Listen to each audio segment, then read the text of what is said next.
Back in 2012 at the Geneva Motor Show, Mercedes-Benz presented the new A-Class. A few months later in Detroit, we saw the CLA, and another few months later, after the coupe, we saw the new iteration of the compact car, the crossover GLA.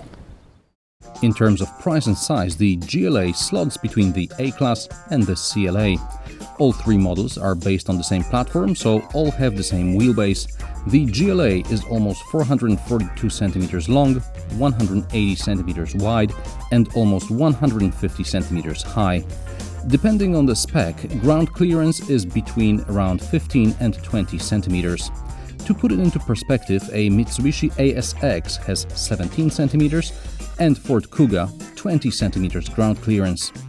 Mercedes does not say what are the approach and departure angles. It also does not mention the wading depth. The manual says this data was unavailable at the time of publishing. When I asked about it, the press office went all quiet. But as you can see, I managed to drive it all the way up here, so maybe it's not that bad. Of course, this example is equipped with the optional off-road package, which includes a special off-road driving program and a downhill assist system.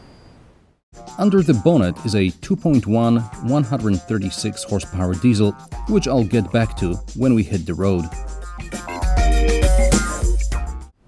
The boot is 421 liters, that's 80 liters more than in the A-Class. Unfortunately, besides these rather inconveniently placed hooks, the cargo arrangement possibilities are limited. The back seats fold flat, but in order for me to show you this, I have to open the rear door. And while we're in the back, the GLA has the same legroom like in the A-Class and the CLA. However, because the roofline is higher, it gives a bit more headroom, and that's even with the panoramic sunroof.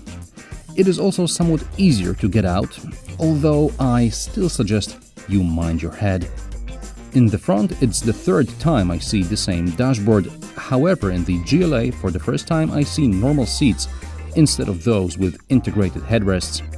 But these also offer poor lateral support, and the quality of some elements leaves one wondering.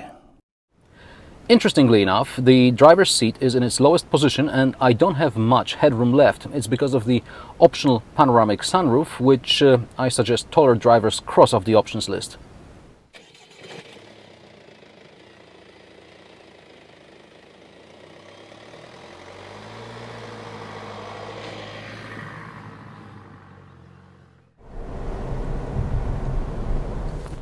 On the road, the Mercedes GLA is surprisingly good to drive. Despite the center of gravity being higher than in the A-Class, this car feels more like a hatchback than like a crossover.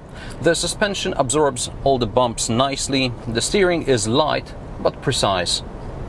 With Mercs, I usually complain about the automatic gearbox, and if I were driving a petrol version, I probably would also complain. But here I'm driving a diesel, and with the diesel, the relatively high torque masks any imperfections of the gearbox.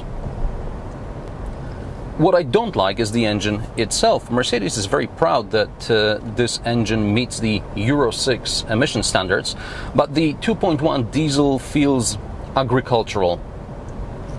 Also, when you're in traffic, going through the first 3 gears, there is a lot of jerks and noises, so basically stop and start traffic in the city is not pleasant.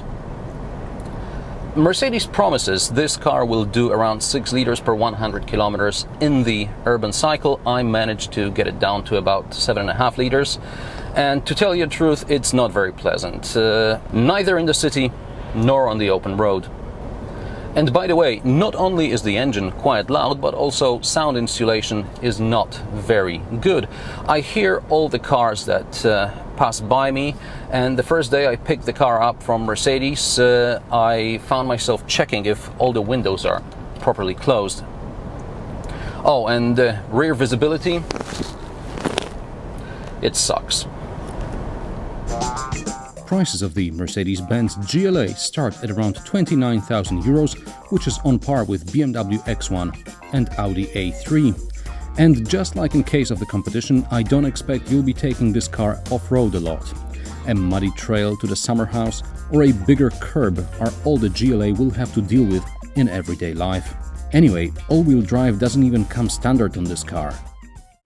If you're looking for a cheaper alternative, check out my review of Volvo V40 Cross Country by clicking here. And if you want a car just to drive around the city, Mercedes A-Class may just do the job. Also, don't forget to subscribe to my channel by clicking the channel logo in the upper right corner here. New reviews every Friday. Rate and comment. You can also follow me on Facebook, Twitter, Instagram and Google+.